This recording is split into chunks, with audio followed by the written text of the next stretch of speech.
আসসালামু আলাইকুম দর্শক, আজকে আপনাদের সাথে মোট 5টা নিউজ শেয়ার করব। অবশ্যই শেষ পর্যন্ত দেখবেন। চলেন আগে নিউজগুলো দেখি, তারপরে ভিডিও শেষে আমি কিছু বিস্তারিত আলোচনা করব ইনশাআল্লাহ। বাংলাদেশের কূটনীতি এখন কতটা শক্তিশালী, কতটা স্মার্ট, কতটা দক্ষ, spite of having huge limitations. Overnight সবকিছু ঠিক হয়ে যায় না, বাট 55 বছরের ইতিহাসে বাংলাদেশ যে এখন কতটা শক্তিশালী, ডক্টর ইউনূস পুরো বিশ্বকে দেখিয়ে দিচ্ছেন যে না, বাংলাদেশ এখন চোখে চোখ রেখে কথা বলতে পারে, মাথা উঁচু করে দাঁড়াতে পারে, কাউকে পরোয়া করে না। গোলামীর দিন শেষ, আজাদির বাংলাদেশ, স্বাধীন বাংলাদেশ, ছোট্ট বাংলাদেশ কিন্তু স্বাধীন সার্বভৌম বাংলাদেশ। এ বাংলাদেশ আত্মসম্মান আছে, এ বাংলাদেশ চোখে চোখ রেখে কথা বলতে পারে, আর ধমকের কাছে মাথা নত করে না, পাল্টা জবাব দিতে পারে, ইট মারলে পাটকেল মারতে পারে, থাপ্পড় একটা দিলে আরেকটা দিতে পারে। বাংলাদেশ এখন সেই জায়গায় এসে পৌঁছেছে, পুরো বিশ্বকে ইউনূস দেখিয়ে দিচ্ছে, জানিয়ে দিচ্ছে। অসাধারণ কূটনীতি। তো বাংলাদেশের কূটনীতির একটা বিশেষ দিক, একটা নতুন এডিশন, বাংলাদেশ যে অসাধারণ কূটনীতিক খেলা খেলতে পারে, এটা এখন আপনাদের সামনে উপস্থাপন করবো। দর্শক, আপনারা জানেন ভারতের সাথে বাংলাদেশের একটা কূটনীতিক উত্তেজনা চলছে রিগার্ডিং ক্রিকেটার মোস্তাফিজুর রহমান। এটা নজিরবিহীন যে ক্রিকেট খেলার মধ্যে এভাবে রাজনীতি ভারত অতীতে সাধারণত ঢোকায়নি। পাকিস্তান ভারত খেলা, পাকিস্তান ভারত ম্যাচ ভারতের মাটিতে, এটা অনেকবার আমরা দেখেছি যে অনেক হুমকি থ্রেট ছিল, তারপরও সব মিলে ভারতের মাটিতে পাকিস্তানের ম্যাচ, ভারত সরকারের নজিরবিহীন নিরাপত্তা বলয় আমরা দেখেছি, অনেকের বিক্ষোভ ছিল। তারপরও খেলাটা, যেহেতু সবচেয়ে শক্তিশালী ক্রিকেট বোর্ড এখন ভারত, তারাই খেলাটা রাজনীতি মুক্ত রেখেছিল অতীতে। ছোটখাটো কিছু রাজনীতি করলেও তাদের পেশাদারিত্বের জায়গাটা ঠিক ছিল, আর এই কারণে ভারত ক্রিকেট বিশ্বে অন্যতম বা সবচেয়ে শক্তিশালী অবস্থানে আছে। সেই ভারত এই প্রথম উগ্র হিন্দুত্ববাদী সন্ত্রাসীদের কাছে হার মানল। তারা সন্ত্রাসীদের হুমকিতে মুস্তাফিজুর রহমানকে বাদ দিয়ে দিল। এটা অবশ্য যে অভিযোগে বাদ দিয়ে দিল, এটা বাংলাদেশের বিরুদ্ধে যুদ্ধ ঘোষণার একটা গ্রাউন্ড। কিভাবে? যে বাংলাদেশে সাম্প্রদায়িক হামলা হচ্ছে, বাংলাদেশের সংখ্যালঘু নির্যাতন হচ্ছে, আর এইসব কারণে কিন্তু humanitarian intervention, that means military intervention, মানে হামলা করা যায় সহজ কথায়, যে এই আমার এই গোষ্ঠীকে বাঁচাতে হামলা। পৃথিবীতে যত হামলা হয়, যেমন আপনি যদি যুক্তরাষ্ট্র পৃথিবীতে যে সব জায়গায় হামলা করেছে তার ইতিহাস দেখেন, সেই পানামার কথা বলেন, যেহেতু ধরে আনার বিষয়টা এখন সামনে আসে যে কোন দেশের প্রেসিডেন্টকে যুক্তরাষ্ট্র ধরে এনেছে, সরাসরি যুক্তরাষ্ট্র সেনাবাহিনী যে আক্রমণ করে গ্রেপ্তার করেছে, পানামা 1989 সম্ভবত। এবার এই ভেনেজুয়েলায় আপনারা দেখলেন। এছাড়া ইরাকে হয়েছিল, আফগানিস্তানের চেষ্টা করেছিল, সাদ্দামকে ধরেছিল না বাংকার থেকে, মনে আছে, যুক্তরাষ্ট্র সেনাবাহিনী। এরকম আরো বেশ কয়েক জায়গায় যুক্তরাষ্ট্রের মিলিটারি অপারেশনসের হিস্ট্রি রয়েছে। তো সেইখানে যুক্তরাষ্ট্রের যুক্তিটা কি? এক জায়গায় যুক্তি হচ্ছে যে আমার সেনাবাহিনীর উপর বা আমার দেশের লোকের উপর ওরা হামলা করেছে, ডিস্টার্ব করেছে, অথবা ওইখানে ওরা মানবতা বিরোধী অপরাধ করে, ওরা মাদক চোরাচালান করে, ওদের কাছে জনবিধ্বংসী অস্ত্র আছে, এরকম ভুং ভাঙা অভিযোগে এই হামলাগুলো করে। তো এরকমই একটা ভুং ভাঙা অভিযোগ যে বাংলাদেশে সংখ্যালঘু নির্যাতন হচ্ছে। It's very serious, I take it seriously. তো এই জায়গায় বাংলাদেশ যে রাজনীতি করেছে সেটা অসাধারণ। এর একটা দিক বলবো, আর বেশ কয়েকটা দিক অলরেডি বলেছি। একটা দিক হচ্ছে যে সাথে সাথে মোস্তাফিজুর রহমানের যে এনওসি, অনাপত্তি পত্র, সেটা বাতিল করেছে, যে বাংলাদেশে যেতে দিবে না। আবার খুব তড়িৎ সিদ্ধান্ত নিয়েছে বিসিবি মুহূর্তের মধ্যে, কয়েক ঘন্টার মধ্যে, যে বাংলাদেশ ভারতে খেলতে যাবে না, যে মোস্তাফিজকে রাখা যায় না নিরাপত্তার কারণ দেখিয়ে, সেখানে বাংলাদেশ ক্রিকেট টিম যেতে পারে না। আইসিসিকে জানিয়ে দিয়েছে বাংলাদেশে ভারতের মাটিতে যে ম্যাচ, ওটা যেন শ্রীলঙ্কা বর্ণ কথা ট্রান্সফার করা হয়। তো এটা টিট ফর ট্যাট জবাব, এই ধরনের জবাব দিতে পারে। এমনকি আইপিএল সম্প্রচার বাংলাদেশে করা যাবে না, এটাও যুদ্ধকালীন বা চূড়ান্ত কনফ্লিক্টিং দুইটা দেশের মধ্যে ঘটে। ভারত পাকিস্তানের মধ্যে এত যুদ্ধ, তারপরেও কিন্তু এই ম্যাচটা দেখা যায়, কিন্তু বাংলাদেশে ম্যাচও বন্ধ করে দেওয়া হতে পারে বলে বলেছে। আইনগত দিক খতিয়ে দেখে শেষ পর্যন্ত এই ম্যাচ দেখানো না হতে পারে, সম্ভাবনা আছে। যদি এই কূটনৈতিক উত্তেজনার প্রশমন না হয়, আইপিএল বাংলাদেশে দেখানো হবে না, এটা নিশ্চিত থাকেন। যেহেতু সরকার বলে ফেলেছে এবং জনগণ এটা বন্ধ করে দিবে, জনগণের প্রতিবাদ হবে, আমরা প্রতিবাদ করে বন্ধ করে দিব, আপনি লিখে রাখেন। এগুলো তো আছেই, তার সাথে আর একটা মজার ঘটনা করেছে। এটা হচ্ছে আসল কূটনীতি, যেটা আমি এর আগের আলোচনাগুলো বলেছি, যে ভারতকে যদি শায়েস্তা করতে হয়, লাইনে রাখতে হয়, তাহলে আমাদের চীন এবং পাকিস্তানের সাথে যথেষ্ট মাখামাখি সম্পর্ক লাগবে। প্রয়োজনে কালেকটিভ সিকিউরিটি প্যাক্ট লাগবে। চীনের সাথে বিমান যোগাযোগ, পাকিস্তানের সাথে বিমান যোগাযোগ, নৌপথে যোগাযোগ, আরো বিভিন্ন চুক্তি হতে হবে, যেটা দেখে ভারত ভয় থাকবে, ভারতের জন্য সেটা ডেটারেন্স হিসেবে কাজ করবে, এবং এর মধ্য দিয়ে ওই সব কালেকটিভ চুক্তির মাধ্যমে একটা ব্যালেন্স অফ পাওয়ার হবে। যে বাংলাদেশ তো ভারতের তুলনায় ছোট, ঠিক আছে, পাওয়ারও কম, কিন্তু বাংলাদেশের সাথে তো কালেকটিভ সিকিউরিটি এগ্রিমেন্ট আছে চীনের সাথে, আর চীনের কাছে তো ভারত অসহায়, পাকিস্তানের কাছে অসহায়। তো ভারতের আব্বার সাথে বাংলাদেশের কালেকটিভ সিকিউরিটি এগ্রিমেন্ট আছে, অর্থাৎ ব্যালেন্স অফ পাওয়ার হয়ে যায়। তা ব্যালেন্স অফ পাওয়ার থাকলে সেখানে হামলা বা ডিস্টার্ব করার ঘটনা ঘটে না, সমানে সমান রেসিপ্রোসিটি থাকে, পারস্পরিক শ্রদ্ধাবোধ থাকে। তো এই জন্য চীন পাকিস্তানের সাথে এগ্রিমেন্ট বা ঘনিষ্ঠতা অ্যাটলিস্ট দেখিয়ে দেওয়া দরকার, আলাপ আলোচনা, যার মাধ্যমে ভারত একটু ভয়ের মধ্যে থাকে। হ্যাঁ, এটি করছে সরকার, এটি করেছে, এটি হচ্ছে অসাধারণ দিক। কি সেটা? এই যে কূটনৈতিক উত্তেজনার মধ্যেই, মোস্তাফিজকে বাদ দেওয়ার মধ্যেই এই খবর যে তৌহিদ হোসেনের সঙ্গে পাকিস্তানের পররাষ্ট্রমন্ত্রী ফোন আলাপ, মানে বাংলাদেশের পররাষ্ট্রমন্ত্রী বা উপদেষ্টার সাথে পাকিস্তানের পররাষ্ট্রমন্ত্রী ফোন আলাপ হয়েছে। এই ফোন আলাপে কি হয়েছে বা কি কথা হয়েছে এই কন্টেন্ট সব আসবে না। আর এই ফোন আলাপের কি আলোচনা হয়েছে এটাও ইম্পর্টেন্ট না, ফোন আলাপ হয়েছে এটা হচ্ছে ইম্পর্টেন্ট।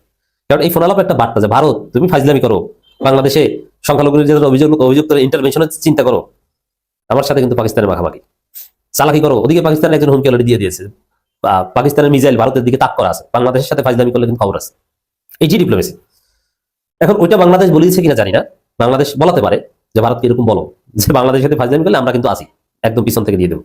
বলছিলাম আওয়ামী লীগের সাধারণ সম্পাদক, যিনি বাংলাদেশ থেকে 3 মাস সরকার পতনের পরেও 3 মাস অবস্থান করার পরে ভারতে পালিয়ে যেতে সমর্থ হয়েছেন বলে তিনি নিজে অনেক দিন অপ্রকাশ্যে থাকার পরে প্রকাশ্যে এসে প্রথমবারের মতো ভিডিও বার্তায় মানে অডিও বার্তায় সেই কথা বলেছিলেন। এরপরে আমরা দেখেছি একাধিক গণমাধ্যমে, বিশেষ করে অনলাইন গণমাধ্যমে কথা বলেছেন, ভারতীয় বিভিন্ন গণমাধ্যমে কথা বলেছেন এবং তার পরবর্তীতে নানা ধরনের কথা বলে আবার নতুন করে বিতর্কের জন্মও দিয়েছেন। বাংলাদেশে কিভাবে ছিলেন, কিভাবে সরকার পতনের দিন সার্ভাইভ করেছিলেন, বাথরুমের মধ্যে 5 ঘন্টা পালিয়েছিলেন, তারপরে আন্দোলনরত শিক্ষার্থীরাই তাকে ধরে ফেলে এবং তাকে উদ্ধার করে সেফ জোনে নিয়ে যায়। এই গল্প যখন বলেছিলেন তখন আওয়ামী লীগের অনেকেই এই গল্পে বিরক্ত হয়েছিলেন যে আন্দোলনকারীরা তাকে সেফ জোনে নিয়ে গেল মানে কি এটা যে আন্দোলনকারীদের সঙ্গে তার কোনো মানে সম্পর্ক ছিল, গোপন সম্পর্ক ছিল, এরকম অনেক সমালোচনা আমরা হতে দেখেছি। সেই ওবায়দুল কাদের এখন হাসপাতালে মৃত্যুর সঙ্গে পাঞ্জা লড়ছেন, এমন খবর এসেছে, এমন খবর দিচ্ছে বাংলাদেশের গণমাধ্যম চ্যানেল 24। আমরা এই ভিডিও যখন করছি তখন ভারতীয় তেমন কোনো গণমাধ্যমে এই খবর আসতে দেখিনি, গুরুত্ব সহকারে আসতে দেখিনি। হয়তো গুরুত্বহীন কোনো একটা জায়গায় এখনও তারা প্রকাশ করেছে, তবে গুরুত্বপূর্ণ এই জায়গায় আসতে দেখিনি। তবে বাংলাদেশের একাধিক গণমাধ্যম অনলাইন ভার্সনে এই খবরটাকে লিড নিউজ করেছে। চ্যানেল 24-এর শিরোনামটা দেখে নিন, সেখানে বলা হচ্ছে ওবায়দুল কাদেরের অবস্থা সংকটাপন্ন। জুলাই গণঅভ্যুত্থানের পর ভারতে পালিয়ে যাওয়া ওবায়দুল কাদেরের শারীরিক অবস্থা সংকটাপন্ন। কার্যক্রম নিষিদ্ধ আওয়ামী লীগের এই সাধারণ সম্পাদককে কলকাতার অ্যাপোলো হাসপাতালে ভেন্টিলেশনে রাখা হয়েছে। ভেন্টিলেশন মানে লাইফ সাপোর্টের আগের স্টেপ, মানে তিনি আইসিইউতে আছেন, তাকে ভেন্টিলেশনে রাখা হয়েছে, অর্থাৎ কৃত্রিম শ্বাস প্রশ্বাসের পর্যায়েই তাকে রাখা হয়েছে। বার্ধক্যজনিত একাধিক অসুস্থতার কারণে বেশ কিছুদিন যাবৎ শয্যাশায়ী ছিলেন ওবায়দুল কাদের। কলকাতার নিউ টাউনের বাড়িতেই চলছিল অক্সিজেন। বিশ্বস্ত সূত্রে জানা গেছে গত শুক্রবার আচমকায় তার শারীরিক অবস্থার অবনতি হয়। প্রায় সংজ্ঞাহীন অবস্থায় তাকে কলকাতার বাইপাসের কাছে অ্যাপোলো হাসপাতালে নিয়ে যাওয়া হয়। হাসপাতালে ভর্তির পরেই তাকে দেওয়া হয় ভেন্টিলেশন। হাসপাতাল সূত্রের খবর, চিকিৎসায় সাড়া দিচ্ছেন তিনি, তবে অবস্থা বেশ সংকটাপন্ন। অর্থাৎ চিকিৎসা নিতে পারছেন, ভেন্টিলেশন পর্যন্ত নিতে পারছেন, কিন্তু তার অবস্থা সংকটাপন্ন। আমরা বাংলাদেশে দেখলাম যে এই ভেন্টিলেশন, আইসিইউ এই পর্যায়ে বিএনপির সভানেত্রী বেগম খালেদা জিয়া অনেক দিন বাংলাদেশের এভার কেয়ারে হাসপাতালে থাকার পরে তিনি কিন্তু সার্ভাইভ করতে পারেননি। অবশেষে তিনি গত 30 ডিসেম্বর মৃত্যুর কোলে ঢলে পড়েন। ওবায়দুল কাদের বাংলাদেশে এই মুহূর্তে অনেক বেশি সমালোচিত, আওয়ামী লীগই তো অনেক বেশি সমালোচিত। তার এই অসুস্থতা হয়তো বেশিরভাগ মানুষকেই ব্যথিত করবে না। আবার আওয়ামী লীগের মধ্যেও এক ধরনের বিভক্তি রয়েছে তাকে নিয়ে। বেশিরভাগ একটা দল মনে করে যে আওয়ামী লীগের যে চরম পরিণতি হয়েছে, এই চরম পরিণতি এবং দলকে খুবই খারাপ অবস্থায় নিয়ে যাওয়ার জন্য ওবায়দুল কাদেরই দায়ী। ওবায়দুল কাদেরের জন্য দল ধ্বংস হয়ে গেছে এবং দলে হাইব্রিড অন্য দলের লোকজনকে এনে এবং অযোগ্যদেরকে বিভিন্ন জায়গায় পুনর্বাসন করে দলকে ধ্বংস করেছেন এবং দল ধ্বংস হওয়ার কারণে 24-এর যে গণ আন্দোলন, সেই গণ আন্দোলন রাজনৈতিকভাবে মোকাবেলা করা সম্ভব হয়নি, প্রশাসন দিয়ে মোকাবেলা করতে হয়েছে। এবং সেই গণ আন্দোলনকালীন সময়েও তার বহু কথা, বিশেষ করে এদেরকে রুখতে আমার ছাত্রলীগই যথেষ্ট, এই কথাটা ব্যাপক সমালোচিত হয়েছিল। জুলাই গণঅভ্যুত্থানে আওয়ামী লীগের যে ঘটনা, সেই ঘটনার কথাও এখানে বলা হয়েছে। 2016 সালের অক্টোবর থেকে আওয়ামী লীগের সাধারণ সম্পাদকের দায়িত্ব পালন করছেন ওবায়দুল কাদের। এখনও তিনিই দায়িত্বে রয়েছেন, এরকমটাও একটা ভিডিও বার্তায় তাকে বলতে শুনেছিলাম। একটা অনলাইন প্ল্যাটফর্মের সঙ্গে সাক্ষাৎকারে তিনি সেটাই বলেছিলেন যে এখনও তিনিই দায়িত্বে রয়েছেন। 2011 সালের ডিসেম্বর থেকে 24 আগস্ট পর্যন্ত আওয়ামী লীগ সরকারের সড়ক পরিবহন ও সেতু মন্ত্রণালয়ের দায়িত্বে তিনি ছিলেন। আওয়ামী লীগের এই প্রভাবশালী নেতা নোয়াখালী 5 আসন থেকে টানা 4 বার সংসদ সদস্য নির্বাচিত হয়েছিলেন।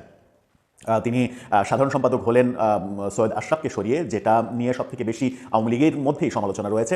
যখন সৈয়দ আশরাফকে দলে খুব বেশি প্রয়োজন ছিল, সেই সময় সৈয়দ আশরাফকে সাধারণ সম্পাদক হিসেবে না রেখে ওবায়দুল কাদেরকে সাধারণ সম্পাদক করাই আওয়ামী লীগের একটা বড় ভুল সিদ্ধান্ত ছিল, এরকম কথাও অনেকে বলে থাকেন। তারপরেও এখন যেহেতু তার একেবারে খারাপ সময়, ভেন্টিলেশনে রয়েছেন, এই খারাপ সময়ে তিনি সার্ভাইভ করতে পারবেন কিনা সেটা যেমন একটা প্রশ্ন, তেমনি বাংলাদেশ সরকার যখন চেষ্টা করছে আওয়ামী লীগের পালিয়ে যাওয়া নেতাকর্মীদের দেশে ফিরিয়ে আনা, বিশেষ করে ভারতে থাকা নেতাদের অন্তত ফিরিয়ে এনে বাংলাদেশে বিচারের মুখোমুখি করার যখন চেষ্টা করছে, তখন ওবায়দুল কাদেরের এই হাসপাতালে ভেন্টিলেশনে থাকা এটা একটা বড় খবর। এই খবর অনেকগুলো যদি কিন্তুর উপরে নির্ভর করছে। যদি ওবায়দুল কাদের সার্ভাইভ করতে না পারেন, যদি তার অনাকাঙ্ক্ষিত কিছু ঘটে যায়, তাহলে সেই পরিস্থিতিতেও তাকে বাংলাদেশে ফিরিয়ে আনা যাবে কিনা, সেই মুহূর্তে মানে প্রাণহীন ওবায়দুল কাদেরকে বাংলাদেশ সরকার আদৌ দেশে ফিরতে দেবে কিনা, তিনি দেশের মাটি পাবেন কিনা, এই প্রশ্নটা কিন্তু খুবই গুরুত্বপূর্ণ হয়ে সামনে আসবে সামনের দিনগুলোতে। যারা জামায়াত ইসলামের সাপোর্ট করেন তাদের অনেকেই এখন বেশ দুশ্চিন্তায় আছেন। কি নিয়ে দুশ্চিন্তায় আছেন সেটা আপনারা সবাই জানেন, যারা জামাতের খোঁজখবর রাখেন, যে জামাতের সাথে ইসলামী আন্দোলন বা খেলাফত মজলিস বা খেলাফতে আন্দোলন বা নাজামা ইসলাম পার্টি যেগুলো আছে তাদের সাথে একটা গণ্ডগোল চলতেছে। বেশ কয়েকদিন যাবত এটা শোনা যাচ্ছে, যখন থেকে আমাদের নির্বাচনের জন্য প্রার্থিতা দাখিল করা হলো তারপর থেকে বেশ 1, 2, 3 বাজারে একটাই আলোচনা যে তাহলে কি জোট ভেঙে যাচ্ছে। এই যে 8 দলীয় জোট যেটা করছিল জামাত ইসলাম বহু কষ্টের পর, বহুদিনের পর, আপনারা জানেন বন্ধুরা যে এই জোটটা করবার জন্য সেই বহুদিন থেকে চেষ্টা হচ্ছিল, কিন্তু কখনোই হইতেছিল না। কারণ এখানে কখনো জামাত ইসলামের বিরুদ্ধাচরণ করতেছে চরমনায় পীর সাহেব, কখনো খেলাফত মজলিস একে অপরের প্রতি বিভিন্ন রকম ইসলামী আইন নিয়ে, বাধা নিষেধ নিয়ে, ইসলামী গ্রন্থ নিয়ে বিভিন্ন রকমের ঝামেলা হয়েছে। যাক, শেষ পর্যন্ত এইবার এই 26 ফেব্রুয়ারি ইলেকশনের আগে একটা জায়গায় সবাই আসছে যে না, আমরা সবাই এক হব, আমরা ইসলামের দলগুলো এক হইয়া একই বাক্সে ভোট দিব। এটা অত্যন্ত ইতিবাচক একটা দিক ছিল বা আছে এখনও। কারণ বাংলাদেশের এই 98% মুসলিম জনসাধারণের মধ্যে যারা ভোটার, তারা সবাই একটু মোটামুটি সংখ্যানুপাতিক হারে যদি ধরেন একটু ধর্মভীরু আমাদের এখানে সবাই। তো সবাই চাচ্ছেন যে হোক না একটা ইসলামী দল, ইসলামী মানে মডার্ন ইসলামিক আইনে যদি দেশটা শাসন হয়, তাহলে অন্তত পূর্বে যে দলগুলো বাংলাদেশে শাসন করে গেছে তারা কীভাবে চালিয়েছে আমরা তো দেখছি। যারা ক্ষমতায় আসবার আগে এক ধরনের কথা, ক্ষমতায় যাবার পর অন্য কিছু করা, এরা অন্তত এটা করবে না। ইসলামী দলগুলো যদি একাত্তা হয়, তাদেরকে যদি সরকারে আনা যায়, তাহলে হয়তো বা বাংলাদেশের একটা নতুন ভবিষ্যৎ গড়বে। এই আশায় কিন্তু আমরা সবাই ছিলাম এবং আমরা সবাই সেই আশা করতেছিলাম। কিন্তু হঠাৎ করে আজকে 3-4 দিন যাবৎ এই যে মানে আলোচনাটা হচ্ছে, এটা অত্যন্ত দুঃখজনক এবং এটা অত্যন্ত বেদনাদায়ক। এখন কেন এটা হচ্ছে, আপনারা জানেন যে এই জোটটা গঠন করবার পর একটা বড় গ্রুপ, সেটা যে কোনো পন্থী হোক, লেগে গেছে যে এই তো সারছে, সবগুলো ইসলামী দল যদি এক হয় তাহলে তো একটা বিরাট শক্তি হয়ে যায়। তার মধ্যে আবার আমির সাহেব যেটা করছেন, এনসিপিকে আনছেন, সেটা হলো আপনার জুলাই যোদ্ধার দল, এলডিপিকে আনছেন, বাংলাদেশের একজন নাম করা মুক্তিযোদ্ধার দল মানে এলডিপি, অলি আহমদ সাহেব, তারপরে আসছে এবি পার্টি, একটা মানে প্রক্রিয়াশীল বর্তমান সমাজের একজন মানে কি বলবো প্রগতিশীল দল। এরপরে তো ভাই এই যে ওই গোষ্ঠীটা যারা জামাতকে নিয়ে দুশ্চিন্তায় ছিল, তাদের দুশ্চিন্তা আরও বাইরে গেল। এখন কি করা যায়, এটাকে তো ভাঙতে হইব। ভাঙার জন্য উচিত হইল, সবচেয়ে বেটার হইব যদি আমরা এই যে চরমনায়ের পীর সাহেব ফয়জুল করিম সাহেবরা যদি ধরি, উনি আবার একটু পাগলাটে ধরনের, ওনারা যদি পটাইতে পারি তাহলে উনি হয়তো ভাঙতে পারবেন। কারণ যেভাবেই বলেন জামাত ইসলামের পরে চরমনায়ের পীর সাহেবের দল মানে হাত পাকার দল সবচেয়ে বড় দল। ওনার কাছে ওনারা গেছেন, যা বলতেছেন আসসালামু আলাইকুম, ওয়ালাইকুম আসসালাম, বলে আপনারা কোথায় ছিলেন, কোথায় চলে গেলেন? তো সাহেব বলছে যে কেন ভাই, কী হয়েছে? বলে আপনারা এত কষ্ট করে, এতদিন পরে, এত আন্দোলন, এত কিছুর পরে একটা দল করলেন, আটদলীয় দল, যেখানে জামাতের পরে আপনাদের স্থান, সেখানে আবার এনসিপি ঢুকলো কেমন করে, এলডিপি ঢুকলো কেমন করে, বা এবি পার্টি ঢুকতেছে কেন? তো উনি বলছে ভাই ঢুকতেছে, অসুবিধা কি? বলে অসুবিধা নাই মানে? তারপরে আপনারা কি এনসিপির থেকে ছোটো দল? না, আমরা এনসিপির থেকে ছোটো দল হবো কেমন করে? এনসিপির ভোট করেন? আরে ভাই, মানে ফজল করিম সাহেব বলতেছে, আরে ভাই একটা কথা মনে রেখেন, ওই যে ফেসবুক আর এই ইউটিউবের জনপ্রিয়তা দিয়ে তো হবে না, ভোটের মাসে কার দল বেশি বড়? বলে আপনার দল বেশি বড়। বলে তাহলে তো আপনার দল বড় হলে আপনার তো পাত্তাও দিচ্ছে না জামাত ইসলাম। মানে ওনারা পটাইতেছে, ওনারা মানে কি বলবো, এটা ওনারা গ্যাস দিতেছে যে মানে উনি যেন জামাতের বিরুদ্ধে লেগে যায় এবং এনসিপিকে সরাই দেয় বা এলডিপিকে সরাই দেয়। তারপরে তো উনি একটু রাগ করছে, বলে হ্যাঁ আসলেও তো যখন ওনারা আমির সাহেব, জামাতের আমির সাহেব যখন এলসিপিরে নিছে, এলডিপিরে নিছে, আমাদের সাথে আলোচনা করে নাই। আমরা তাদেরকে জিজ্ঞেস করছিলাম ভাই আলোচনা না করে আপনি নিয়ে নিলেন, একা একা সিদ্ধান্ত নেন। তখন আমির সাহেব বলছে ভাই এটা তো ভালোর জন্য নিছি, এত টেনশন করেন না, আমরা সবাই একসাথে থাকলে আমাদের জয় অবশ্যম্ভাবী। এইবার ওরা বলছে ভাই ঠিক আছে, ওই যে বদমাইশ যারা এসে আমাদের চরমনায়ের পীর সাহেব উত্তেজিত করতেছে, তাদের কাছে বলতেছে যে ভাই আলাপ করছি ঠিকই আছে, কোনো কিছু হবে না। তখন বলে যে না না না না, আপনি তো জানেন না পীর সাহেব, আপনাকে ছোট করার জন্য কিন্তু এনসিপিকে নেওয়া হয়েছে। তার কারণ ধরেন আপনাকে সিট দিছে কয়টা? বলে আমি তো চাইছিলাম 75টা, কিন্তু আমার শেষ পর্যন্ত 35টা দিছে। বলে আপনি যদি 35টা দেন, এনসিপিও তো বলছে 35টা দিব। এখন এনসিপি আবার এটাও বলছে আমির সাহেবের যে আমরা কিন্তু আপনার থেকে সেকেন্ড দল হিসেবে থাকবো, আপনারা যদি চরমনায়ের পীর সাহেবে 30টা বা 35টা দেন, আমাদের একটা হলেও বেশি দিতে হইব। বাস আবার খেয়ে পেয়ে গেলো। ফয়জুল করিম সাহেব একটা পান মুখে দিয়া খেপাবে আবার গেল আমি সাহেবের কাছে বা একটা মিটিং বললো, আমি সাহেব তারা বোঝালো যে ভাই দেখেন এটা তো আপনার বৃহৎ স্বার্থেই করছি, তাই না, আমার একার তো কোনো স্বার্থ না। তো আমাদের ঠিক আছে দেন আপনি। তখন এখানে যে প্রথম যে গণ্ডগোলটা লাগছে সেটা হইলো এই যে 40টা সিট আমাদের জামাতের আমির সাহেব দিবেন এই যে জোটকে, মানে 30টা হইলো এনসিপিকে, 7টা হইলো এলডিপিকে, 3টা হইলো এবি পার্টিকে, মোট 40টা সিট হলো না। তো 40টা সিটকে ছাড়বে। আমির সাহেব প্রপোজাল দিল যে দেখেন এটা আমরা সবাই মিলেই করি, আমি 16টা ছাড়ি আর আপনি হেফাজত ইসলামরে জরমালাই পিস সাহেবরে বললো আপনি 16টা ছাড়েন আর হেফাজত ইসলাম কিছু ছাড়ুক আর নেজাম ইসলাম বা হেফাজতে আন্দোলন যারা আছে এগুলো মিলে কিছু ছাড়ুক, খেলেই 40টা হয়ে যায়। তো এটা কি এত মাইনা নেয় নাকি? জরমালাই পিস সাহেব কই এমনি আমার দিচ্ছেন 35টা না 30টা, হ্যাঁ এর মধ্যে 16টা ছাড়তে কল আপনি হাই দাঁড়িয়ে পাইছেন ভাই।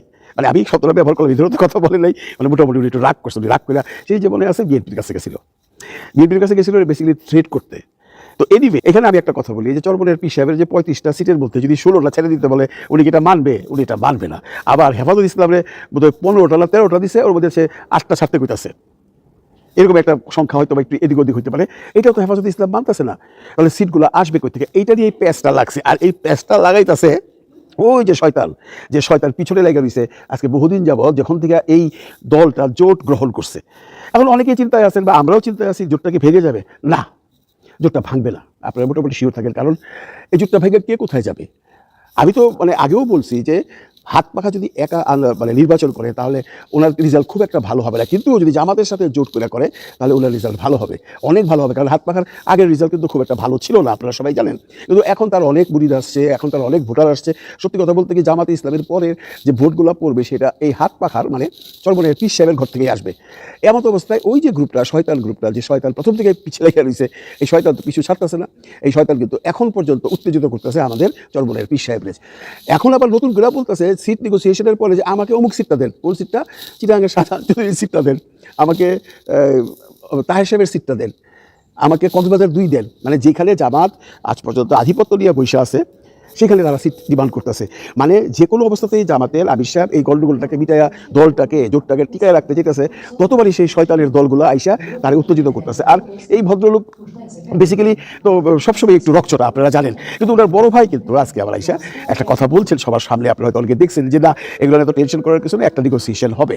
এবং আমরাও আশা করতেছি একটা নেগোসিয়েশন হবে। কারণ এইবার যদি এই জোটটা কোনোভাবেই জোটটাকে ভাঙতে পারে ওই বদমাইশের দলগুলো, ওই শয়তানগুলা, সেই শয়তানগুলো যদি জোটটা ভাঙা দেয় তাহলে মনে রাখবেন যে এই যে একটা জোয়ার উঠছে বাজারে জামাত ইসলামের জোট দিয়া বিপক্ষে অন্য দলের সাথে, তাহলে তাদের যে সাকসেসনেস সেটা কিন্তু টোটাল ভেঙে যাবো।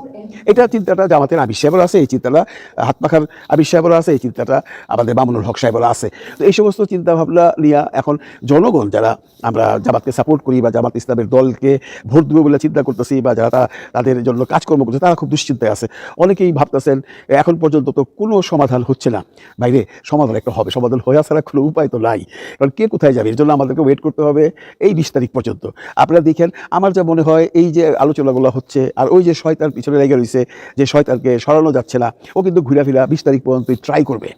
এখানে আরেকটা কথা দেখেন, বাজারে রটাইছে কে বা কারা যে চরমনের পীর সাহেব নাকি বলছে আমার তো বিএনপি 40টা সিট দিছে। কখন বললো রে ভাই? এটা কিন্তু চরমনের পীর সাহেবের মুখের কথা না, এটা ওনারা রটাইতেছে যে উনি এই কথা বলছেন। আমি কোথাও খুঁজে পাইনি, আপনারা যদি কোথাও খুঁজে পেয়ে থাকেন আমার একটু দিয়েন, কারণ সব ভিডিওই দেখি, আমি এমন কোনো ভিডিও পাই নাই যেখানে চরমনের পীর সাহেব বলছেন যে আমাদের তো বিএনপি 40টা সিট ছাড়ছে, এমন কোনো ঘটনা নাই। এই যে বদমাইশের দলটা এটা ভাঙার জন্য চেষ্টা করতেছেন, এটা কি ভাঙতে পারবে? আপনার কি মনে হয়? মনে হয় পারবে না। কারণ ইসলামের পথে যে দলগুলো এত পরিশ্রমের পর, এত কষ্টের পর, এত বাকবিতণ্ডার পর, এত প্রচেষ্টার পর যে দলটা করছে, যে দলটা এখন পুরো দেশ কাঁপাচ্ছে, যে দলটা অন্য বিরোধী দলকে কাঁপাচ্ছে, ওরা তো চাইবেই রে ভাই। সে বিরোধী দলটা চাইবে না যে ওদেরকে কী করে মানে এই দলটাকে কী করে ভাঙা যায়, এই জন্য প্রচেষ্টা চলবে। আর আমরা যারা সবসময় মানে দুশ্চিন্তায় থাকি যে এই বোধহয় ভেঙে গেলো, সেই বোধহয় ভেঙে গেলো, তাদের জ্ঞাতার্থে বলতেছি এত টেনশন করেন না। কারণ এই দল ভেঙে গেলে কারোর জন্যই ভালো হবে না, ইভেন কি দেশের জন্য অমঙ্গল হবে না। এটা কিন্তু চরমনের পীর সাহেবও বোঝে, এটা মামুনুল হক সাহেব বোঝে এবং আমাদের আমির সাহেবও বোঝেন। আরেকটা কথা যেটা কালকে একটা ভিডিওতে বলছিলাম যে আরেকটা গ্রুপ জামাতকে ফেলবার জন্য মানে নির্বাচনের দৌড় থেকে সরাইবার জন্য যে বিভিন্ন রকম কিরিকলম করে আপনার প্রার্থীতা বাতিল করতেছে, এটা নিয়েও টেনশন করেন না, এটা ঠিক হয়ে যাবে। কারণ এত সোজা না, দুনিয়া এত সোজা না যে অন্য পার্টির কেউ হাজার লাখ কোটি টাকার ইনকালাবি হইয়া আপনার নির্বাচনে প্রার্থিতা হয়ে যাবে, আর ঢাকা 2-এর কর্নেল আব্দুল হক সাহেবেরটা হবে না।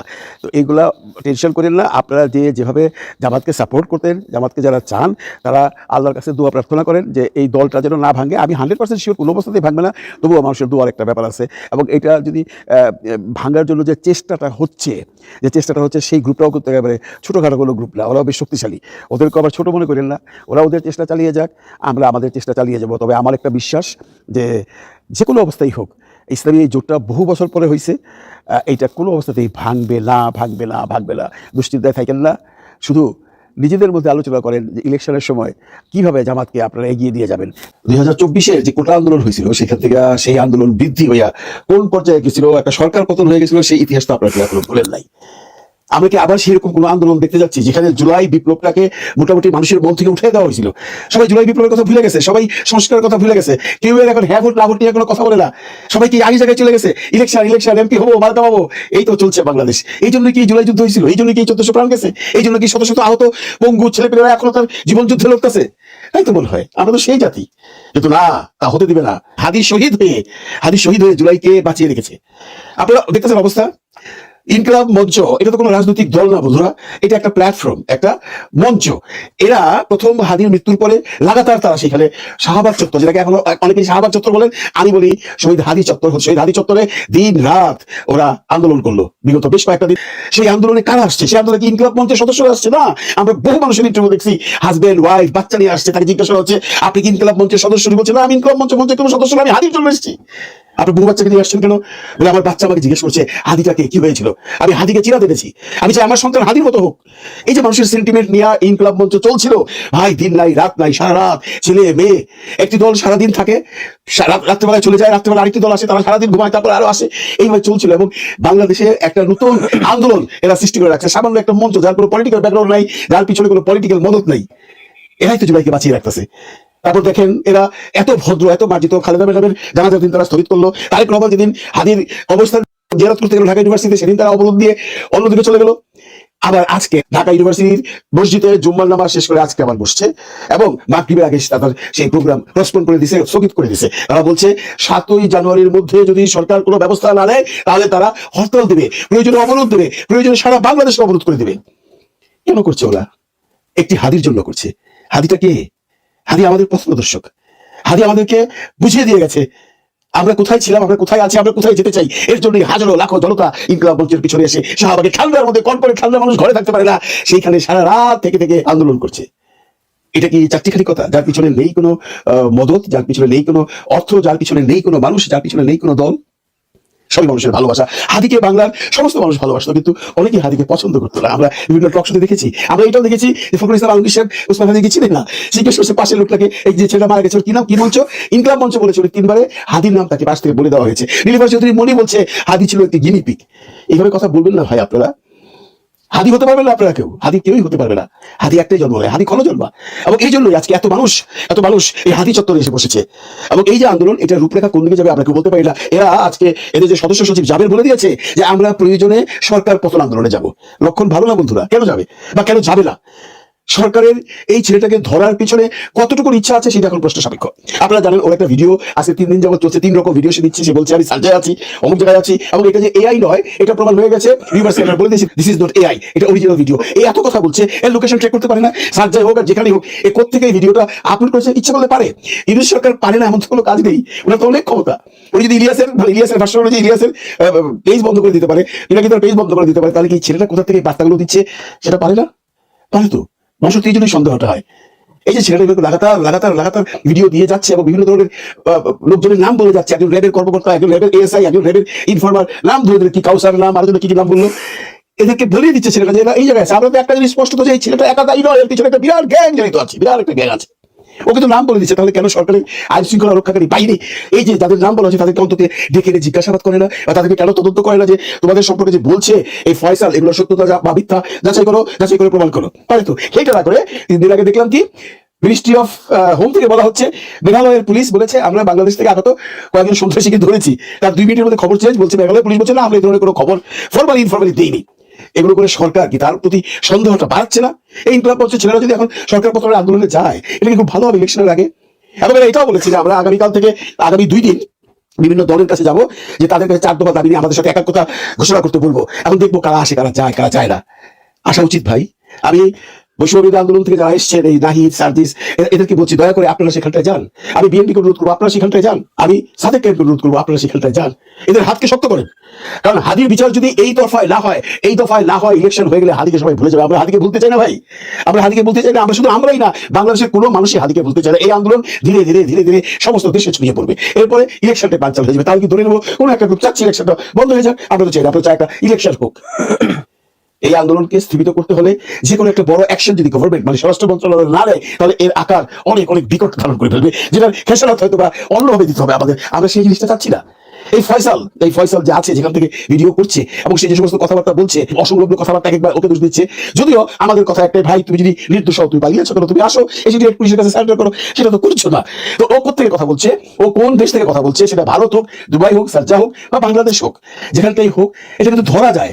এই প্রক্রিয়া আছে এই পৃথিবীতে। এখন আর সেই আগের যুগ নেই। তাহলে সরকার কেন ধরছে না? কেউ বলছে এর পিছনে সরকারের দায় আছে, এর পিছনে সরকারের হাত আছে, কেউ বলছে মির্জা আব্বাসের হাত আছে। এগুলো সব বোগাস। এর পিছনে আছে একটা বিরাট শক্তি, যে শক্তিটা সরকারের মধ্যে আছে, যেটা ইউনূসরা জানে না। ওই শক্তিটা চাচ্ছে না ফয়সালকে সামনে এনে ধরিয়ে দিয়ে তাদের নামগুলো দেওয়ার জন্য। এবং একটা কথা বলে রাখি আমি, আপনারা লিখে রাখতে পারেন, এই ফয়সালকে এরা যারা বাঁচাচ্ছে এখন, তারা কিন্তু ফয়সালকে খুনও করবে না, ফয়সালকে দুনিয়া থেকে উঠিয়ে দিবে না। কারণ তাহলে এই যে সমস্ত সন্ত্রাসীরা আছে, বিভিন্ন ওই টাকা পয়সা নিয়ে খুন খারাপি করে, তাদের বিশ্বাস উঠে যাবে। তারা বলবে না, তোমাদের জন্য কাজ করে লাভ নেই, তোমরা কাজের পর আমাদেরকে হত্যা করে দাও। ফয়সালকে হত্যা করছে, এই জন্য ফয়সালকে ওরা হত্যা করবে না। কিন্তু ফয়সালকে সামনে আসতে দিচ্ছে না। এটি খুব একটা বড় ব্যাপার। সেটা ভারতে থাকুক, সেটা দুবাই থাকুক, সেটা সার্জায় থাকুক, তাকে ধরা নাকি খুব বড় ব্যাপার। খুব একটা বড় ব্যাপার নয়। সরকার কি চেষ্টা করছে যে পিছনে কারা আছে আমরা একটু খোঁজ নেই? এমন কোনো ঘটনা আপনারা দেখেছেন? কোনো ডিপার্টমেন্ট থেকে তো আমরা এখন পর্যন্ত শুনিনি। সেটা নজরুল ইসলাম স্যার বলুন আইন মন্ত্রণালয়, বা জাহাঙ্গীর আলম চৌধুরী বলুন আমাদের স্বরাষ্ট্র মন্ত্রণালয় থেকে, শুধু একটাই পরিবর্তন এনেছেন, স্বরাষ্ট্র মন্ত্রণালয় থেকে খুদাবক্স সাহেবকে সরিয়ে দিয়েছেন। এতে করে হাদির হত্যার বিচারের কোনো সমাধান হয়েছে? আর মাত্র 2 দিন, আজকে 3 তারিখ, 4, 5, 6, 7 তারিখ থেকে যে আন্দোলন শুরু হবে, সেটা সামলানো দায় হয়ে যাবে। এবং সেটা সামলাতে গিয়ে ইলেকশনের সময় হতে হবে কিনা, সেটাও কিন্তু সন্দেহ আছে। সুতরাং আমি সমস্ত দলদের রিকোয়েস্ট করছি, বাংলাদেশের যতগুলো দল আছেন, সেই জুলাই সাকি সাহেব কোথায় আছে, মাহমুদুর রহমান বাংলা কোথায়, নুর ইসলাম নূর কোথায়, সবাই ইলেকশন নিয়ে আছে ভাই। ইলেকশন তো হইব বলে দেখলাম, যেভাবে এরা লাগছে ইলেকশন হয়ে দিব আপনাদেরকে। আমি প্রফেসর ডক্টর মোহাম্মদ ইউনূস স্যারকে বিনীতভাবে অনুরোধ করছি, আপনি এটাতে ইনভলভ হন। আপনি ইনভলভ হলে সমস্ত সমস্যার সমাধান হয়ে যাবে। নইলে এই স্ফুলিঙ্গ, এই আগুনের স্ফুলিঙ্গ দাও করে যাবে বাংলাদেশে, যেটা বাংলাদেশের মানুষ আর চায় না। 24 আন্দোলনের পর যে সমস্ত ঘটনা ঘটছে বাংলাদেশে বা ঘটেছে বাংলাদেশে, এই দৃশ্যের পুনরাবৃত্তি হোক, কোনো বাঙালি চায় না, কোনো বাংলাদেশই চায় না। আমরা চাই এখন শান্তি, আমরা চাই শান্তিপূর্ণভাবে একটা ইলেকশন হোক, জনগণ যাকে পছন্দ করে তাকে সরকারে নিয়ে বসাক, দেশটা শান্তিতে চলাচল করুক। কিন্তু অস্থির রাখবার জন্য যারা পেছনে লেগে আছেন, তারা কিন্তু তাদের কর্মটি চালিয়ে যাচ্ছেন, আর নিশ্চুপ বসে আছে আমাদের সরকারের সেই আইন শৃঙ্খলা রক্ষাকারী বাহিনী বা স্বরাষ্ট্র মন্ত্রণালয়, যারা খেসারত দিতে হবে এই 18 কোটি বাঙালিকে। সেটা আমরা চাই না। আমরা চাই এরা যে ধরনের আন্দোলন শুরু করেছে, যেভাবে এদের প্রতি মানুষের ভালোবাসা বাড়ছে, মানুষের এদের প্রতি এদের দলে যোগদান দেওয়া বাড়ছে, তাতে কিন্তু এটার আকার অত্যন্ত বড় আকার হয়ে যাবে। তারা যে ঘোষণা দিয়েছে মার্চ ফর ইনসাফ, এটা শুরু হয়ে গেলেই তো আরেকটা নতুন দৃশ্যাবলী বাংলাদেশের মাটিতে এসে পড়বে। সেই দৃশ্যের শেষ দৃশ্য আপনারা টানতে পারবেন না। শেষ দৃশ্য হবে অত্যন্ত ভয়ঙ্কর, যেটা আমরা কেউই চাই না। বারবারই বলছি, সরকারের এটাকে ইগনোর করলে চলবে না, অবহেলা করলে চলবে না। এই ইনকলাব মঞ্চের যত দাবি দেওয়া আছে সেটা বিবেচনা করতে হবে। নইলে আবার বলছি, আবার অশান্তির ঝড় হবে বাংলাদেশে। সুতরাং এই আগুন আরো জ্বলুক, আমরা কেউ চাই না। শেষবারের মতো বলছি, সরকারের দৃষ্টি অত্যন্ত তীক্ষ্ণভাবে এই মামলার প্রতি বিবেচনা করা উচিত। সেটা স্বরাষ্ট্র মন্ত্রণালয় হোক, আইন মন্ত্রণালয় হোক, বা প্রধান উপদেষ্টার তার ডিপার্টমেন্ট থেকে হোক। নইলে খুব একটা ভালো সময় আমাদের সামনে আসবে না। জামাত শিবিরের বিরুদ্ধে বলাতে গিয়ে তারেক জিয়ার একটা কঠিন অবস্থা হয়েছে। তারেক রহমান পিছু করতে বাধ্য হয়েছেন, ভালো হয়ে যেতে বাধ্য হয়েছেন। Very interesting and very significant news analysis. দর্শক, তারেক রহমানের প্যারাডিম শিফট। তারেক রহমান যখন লন্ডনে ছিলেন, তখন নিজে তো অনেক কিছু বলতে পারতেন না, অন্যের মাধ্যমে বলাতেন। এই যে একবার বলেছিলেন যে মৌলবাদীদের উত্থান, আবার বেশিরভাগ সময় ফখরুল রিজভী কিংবা আমির হোসেনের মাধ্যমে বলাতেন, যে বলেন যে দক্ষিণপন্থীদের উত্থান, জামাতকে বলেন রাজাকার। এটা তারেক রহমানের নির্দেশই বলেছে। বিএনপি লোক বলেন যে জামাত রাজাকার, জামাত মৌলবাদী। এই সব গালিটারি তারেক রহমানই দেওয়ার ব্যবস্থা করেছেন লন্ডনে বসে। কিন্তু তারেক রহমান দেশে এসে দেখেছেন অবস্থা ভালো না, বাংলাদেশে জামাত জোয়ার, আমার দল ছাত্র দল, এগুলো সব ছাত্রী, ওদেরকে কেউ গড়ে না, ওদের মধ্যে কোনো শৃঙ্খলা নেই, সাধারণ শিক্ষার্থীদের কোনো সমর্থন নেই। এই জায়গায় আমাকে যদি জননেতা হতে হয়, তাহলে জামাতের সাথে শিবিরের সাথে ভালো সম্পর্ক রাখতে হবে। এই রাজাকার বলে গালি দিয়ে, শিবিরকে গুপ্ত বলে আদারিং করে, যে এই শিবিরের সাথে কোনোদিন ঐক্য সম্ভব না, শিবির বাদে সবাই ঐক্য, এইসব হাবিজাবি কথা বলে রাজাকারদের কেন রাষ্ট্র ইলেকশনের সুযোগ দেওয়া হচ্ছে, এটা বলেছে না ছাত্রদল। আবার সেই পরিবেশ পরিষদ, শিবির নিষিদ্ধ, তাদের সাথে বসবো না, শিবিরের ইফতার পার্টিতে যায় না, শিবিরকে দাওয়াত দেয় না, কত কিছুই আপনারা দেখেছেন তারেক রহমান লন্ডনে থাকতে। আরো জামাতকে রাজাকার বলে গালি টালি দেওয়া এগুলো তো আছেই। ফজু পাগলার মাধ্যমে তারেক রহমান তার মনে অনেক কথা বলাতেন, কিন্তু দেশে আসার পর দেখছেন যে বাস্তবতা তো সোজা না, দেশে আসি কোনো হাইট নাই। অতএব আমাকে খালেদা জিয়ার আদর্শ ধারণ না করলে আমার কপালে বিপদ আছে। তারেক রহমান এর ফলে পরিস্থিতি দেখে পিছু হতে বাধ্য হয়েছে। আমি কয়েকটা বিষয় দেখি। কিছুদিন আগে ছাত্র দলের ছেলেরা শিবিরকে কি গালাগালি করতো, গুপ্ত টুপ্ত অমুক তমুক দিয়েছে না, এবং ঐক্যের কথা ছাত্র দলের সেক্রেটারি সাংবাদিক প্রশ্ন করেছে, শিবিরের সাথে কোনো ঐক্য হবে না, মুনাফেক, কোনো বসাবসি নেই। কিন্তু সেই দলে তারেক রহমান এখন বলছে ছাত্র দল শিবির কাঁধে কাঁধ মিলিয়ে তোমরা কাজ করো। মজা না? শিবিরের বিরুদ্ধে প্রচারণা চালাও, এটা ছিল তারেক রহমানের নির্দেশ। আর প্রচারণা চালাতে যে শত শত হাজার হাজার বট আইডি ভুয়া পেজ স্কুলে নারী শিক্ষার্থীদের চরিত্র হরণ করতো ছাত্র দলের ছাত্রীরা। হঠাৎ করে তারেক রহমান নির্দেশ দিয়েছে এসব সব বন্ধ কর, ভালো হয়ে যা। ছাত্র দল অনেকগুলো পেজ বন্ধ করে দিয়েছে। এটা হচ্ছে পিছু হটা। কারণ দেখেছে ওইসব ভুয়া পেজ ওনাদের ছাত্র দল ওটা শিবির প্রমাণ করে দিয়েছে। শিবির শিক্ষার্থীদের মন জয় করছে আর ছাত্র দল গালি খাচ্ছে নোংরামি করার কারণে। অতএব তারেক রহমান নির্দেশ দিয়েছে নোংরামি বাদ দাও, পেজ বন্ধ করে দাও, পেজ বন্ধ করে দিয়েছে। এটা পিছু হটা। আবার দেখেন, এটা অবশ্য মূল অর্জনটা শিবিরের জামাতের, তারেক রহমান বাধ্য হয়েছে। হ্যাঁ, এটি রাজনীতি, তিনি বাধ্য হয়ে হলো ভালো হয়েছেন, এটা অ্যাপ্রিশিয়েট করতে হবে। কারণ আমার চিন্তা করছে যে খালেদা জিয়ার আদর্শ ধারণ করতে হবে, নইলে আমার কপালে বিপদ আছে, বাংলাদেশের জনগণের কাছে আমি গ্রহণযোগ্যতা পাবো না। আচ্ছা, ফজু পাগলাকে এখনো দেখেন দেশে পড়ে, কেন দেখেন না বলেন তো? জামাত ক্ষমতা আসলে আত্মহত্যা করবে, রাজাকারদের বিরুদ্ধে বলবোই, কত কথা, এই ট্রাইব্যুনাল মানি না, বঙ্গবন্ধু জাতির জনক, কত কথা বলতো। যে ফজু পাগলাকে এখন দেখেন কোথাও? জামাত কিভাবে কাকে সাইজ করতে পারে এটা যদি আপনি বুঝতে চান, ফজু পাগলার দিকে তাকান। আমাকে যারা ফজু পাগলা বলে আমরা দেখে নিব, কচু ছিড়বেন কচু। এখন ফজু পাগলা নিজেই ধ্বংস হয়ে গেছে, একদম বেলুনের মতো চুপসে গেছে। ফজু পাগলা নাই, চুপ। নাকে খত দিয়ে ট্রাইব্যুনালে যে ক্ষমা চেয়ে এসেছে, আর কোনোদিন আব্বা এরকম কথা বলবো না, এইটা বলে আসছে। জামাতের ভিতরে কিছু বলে না। সাইজ কিভাবে কি করতে হয় বুঝতে পারছেন তো? ছাত্র দলের বিএনপির যারা লিমিট ক্রস করছেন, প্রতিযোগিতা রাজনীতিতে, গণতান্ত্রিক রাজনীতিতে পারস্পরিক প্রতিযোগিতা একে অপরের বিরুদ্ধে বলা থাকবে, কিন্তু আপনারা যা করছেন এতে জামাত বা শিবির কাউকে খেয়ে দিতে পারলে যে ফজু পাগলার মতো লিগ্যাল ফ্রেমওয়ার্কে যদি যে খেয়ে দেওয়া যায় ক্লিয়ার, আর ছাত্র দলের ছাত্রীগিরিতে তারেক রহমানই ছুটে দিচ্ছেন যে বট পেজ বন্ধ কর, 1 ঘন্টার মধ্যে বন্ধ করছে, অনেকগুলো আরো আছে, বন্ধ করবে, বাধ্য হবে। এখন শিবিরের সাথে তারেক রহমানের যে কানেকশন হয়েছে তাতে তাতে ছাত্র দলের কোন আইডি, কোন নেতা কি আকাম করে, নারীদের বিরুদ্ধে স্লট শেমিং করে, চরিত্র হরণ করে, নারী বিদ্বেষী বক্তব্য দেয়, এটা সাদিক ক্যাম্পে তারেক রহমানকে ফোন দিয়ে বলতে পারবে যে ভাই দেখেন প্রমাণ সহ দিতে পারবে, এর কানেকশন হয়েছে। দর্শক, একটা বিষয় আপনি দেখবেন যে তারেক রহমান দেশে আসার পর সামনে দেখবেন যে জামাতকে রাজাকার, মুক্তিযুদ্ধ বিরোধী, অমুক তমুক, এই যে ন্যারেটিভ, এটা বলা কিছুটা বন্ধ হবে। তারেক রহমান সিদ্ধান্ত নিয়েছে বাবারা এগুলো বলা যাবে না, এতে উল্টো অ্যাকশন, এতে আমাদের ভোট বাড়ে, আমাদের ভোট কমে। তারেক রহমান এখন নির্দেশ দিয়েছে যেগুলো বলবা কম, আগের মতো বলবা না, কারণ এতে লাভ নাই। তারেক রহমান পিছু হটেছে। আমি বলছি আপনারা লিখে রাখেন, তারেক রহমান লন্ডনে থাকতে জামাতকে যেভাবে রাজাকার বলা হয়েছে, 71 প্রশ্নে বেশি করা হয়েছে, তারেক রহমান দেশে আসার পর বিশেষ করে খালেদা জিয়ার মৃত্যুর পর থেকে এটা আপনি ওইভাবে আর দেখবেন না। কারণ তারেক রহমান নিষেধ করে দিয়েছে যে জামাতকে এটা বলা যাবে না, বললে জামাতের লাভ। মজার বিষয়, যখন ছাত্রদল তাদের অনেকগুলো বট নারী হ্যারাসমেন্ট করতো যেসব আইডি পেজ থেকে, সেগুলো বন্ধ করে দিয়েছে। তারপরে শিবিরের অনেক বিশ্লেষক আক্ষেপ করেছে, ওগুলো বন্ধ না করলে তো আমাদের ভোট বাড়তো, ওদের ভোট আরো কমতো। আমি বলেছি ফজু পাগলার মতো আর 5টা নেতা বিএনপিতে দরকার, তাহলে জামাতের বিজয়টা একটু সহজ হবে। তো ঘটনা কিন্তু এইখানে দর্শক, যে জামাতের স্বাধীনতা বিরোধী রাজাকার হিসাব হাবিজাবি কথা ফজু পাগলাদের মতো বললে তো জামাতের আরো লাভ। আমার খারাপ লাগে ফজু পাগলা সাইজ হয়ে গেছে। আমরা একটু কথাবার্তা বলতাম, পাল্টা জবাব দিতাম, মজা পেতাম। আর ওদের ছাগলামির কারণে জনগণ ওদের ভোটটা, যেমন এক ফজু পাগলা প্রত্যেকদিন বিএনপি হাজার হাজার ভোট নষ্ট করতেন, এরকম এক ফজু পাগলা, এক আবিদের মতো 2-4 জন থাকলে ভোট যা আছে এমনি যাবে। তো দর্শক, এই কারণে তারেক রহমান বিএনপিকে নির্দেশ দিয়েছে যে ওই আগের মতো রাজাকার, অমুক তমুক, মৌলবাদী এগুলো বলবো না। সাদিক ক্যাম্পকে পাকিস্তানি বলে নারী হলের ভোট বাড়িয়ে দিয়েছে, যে পাকিস্তানি সাদিক ক্যাম্প, কেমন যেন একটা আকর্ষণ ফিল হচ্ছে। সাদিক ক্যাম্প পাকিস্তানি, মানে স্লোগানটাই ভালো লাগে। ফালতু স্লোগান, এটা তো সবাই বোঝে, এরকম তাৎপর্য আছে। একজন বাংলাদেশের নাগরিককে পাকিস্তানি বলে, ওর তো পিছনে দরকার, কিন্তু স্লোগানের মধ্যে একটা মজা আছে, সাদিক ক্যাম্প। সুপ্রিয় দর্শক, আমি আশা করছি আজকের নিউজটা আপনারা সকলে মনোযোগ সহকারে শেষ পর্যন্ত দেখেছেন। তো আজকের নিউজটা দেখে আপনার কাছে কি মনে হয়েছে? আপনার মূল্যবান মতামত অবশ্যই কমেন্ট সেকশনে লিখে যাবেন। দেখা হচ্ছে পরবর্তী কোনো আপডেট নিউজে। সে পর্যন্ত সুস্থ থাকবেন, ভালো থাকবেন, আমার জন্য দোয়া করবেন। আসসালামু আলাইকুম ওয়া রাহমাতুল্লাহি ওয়া বারাকাতুহু।